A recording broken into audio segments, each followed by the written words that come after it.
Oi de novo. Enfim, minha filha voltou para mim. Aquele martírio por mais de um mês teve fim e ela voltou para mim. Mas, para surpresa minha, no acordo de devolução, ele pediu que as visitas, mesmo que com o acompanhamento da psicóloga, permanecesse. E o juiz, obviamente, não sei por que motivo, muitas vezes dava-me a entender que ele era beneficiado em alguma coisa. Não é possível.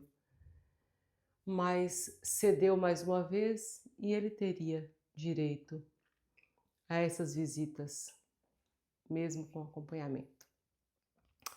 Por um período parecia até que eu tive um pouquinho de paz. Não digo paz, porque paz era o que eu queria todos os dias. Era a minha oração diária. Senhor, me dê paz. Senhor, eu quero andar sem medo. Eu quero ter liberdade de ir e vir sem medo. Devolve a minha liberdade. Nesse período, a minha sorte é que eu era cercada de pessoas boas. Eu saí da Geniscar, fui trabalhar com um amigo meu que montou uma loja, fui ser gerente dele. Uma pessoa que eu tenho uma eterna gratidão. Era um parceiro, um companheiro mesmo. Infelizmente já não está mais conosco, mas era alguém do meu coração. E tinha também as pessoas da igreja que me ajudavam em oração, em suporte mesmo.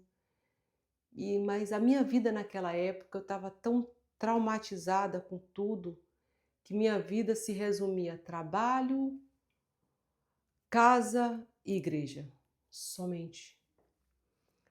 E passado aquele período do que aconteceu, ele volta a repetir a mesma coisa. Ele foi numa visita dessas de acompanhamento e quando eu fui buscar a minha filha, ele simplesmente a levou. Fiquei transtornada, mas eu não podia fazer nada porque as visitas que ele tinha acesso na psicóloga era sempre numa sexta-feira, por volta das 4 da tarde. Nesse momento já não havia mais o que fazer, fórum, nada. Liguei para ele inúmeras vezes, não quis me atender. Então passou-se sábado, eu sem a minha filha, domingo, segunda-feira, obviamente, de novo no fórum, para entrar com a petição para devolver a minha filha. E dessa vez, como o caso estava mais agravado, consegui para na terça-feira uma busca, apreensão e arrombamento, se fosse possível, na casa dele. Primeiro rodamos vários lugares, isso tudo envolvia custos com combustível, como eu disse, pagando para poder a pessoa responsável levar o ofício nos acompanhar, óbvio. E procuramos em alguns lugares que ele poderia estar e concluímos, só pode estar na casa. Ele morava numa casa muito grande, em Itapuã, de 2 andares, com sótão, com tudo. E a polícia adentrou a casa debaixo de um sol escaldante, eram as 4 da tarde, eu acho, mas o sol estava muito escaldante.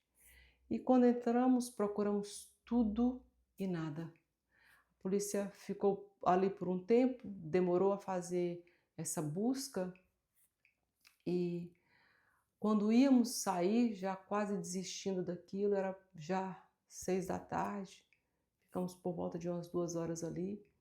Meu advogado, tinha sempre um advogado que andava com ele também, eu esqueci o nome, mas ambos diziam ser ateus.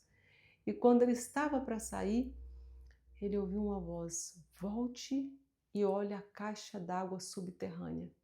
Olha como que Deus age. E em Salvador tem casas que a caixa d'água não é em cima, é uma caixa d'água no chão mesmo, gigante, enorme, subterrânea, assim por volta de 1,5 m. E quando abrimos um tampão, que é um tampão assim de cimento desse tamanho, e olhamos, não víamos nada, só uma água podre mais ou menos, desse tanto de água assim que havia, muito inseto, mas não vimos nada, estava muito escuro. Pegaram um telemóvel, mas não conseguia enxergar, até que um policial veio com uma lanterna. E quando ele colocou a lanterna, lá no canto da caixa d'água estava agachado ele com a minha filha e ele tampando a boca da minha filha. Que desespero! Que desespero! Saí dali com a minha filha nos braços, tivemos que ir para a Delegacia de Proteção à Criança.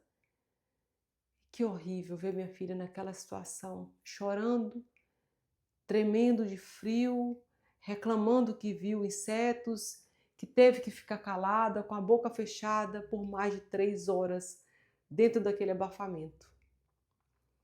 Depois daquilo ali eu falei assim, não, temos que tomar uma providência mais drástica, não posso deixar expor a minha filha a uma situação de risco dessa, não há condições. E,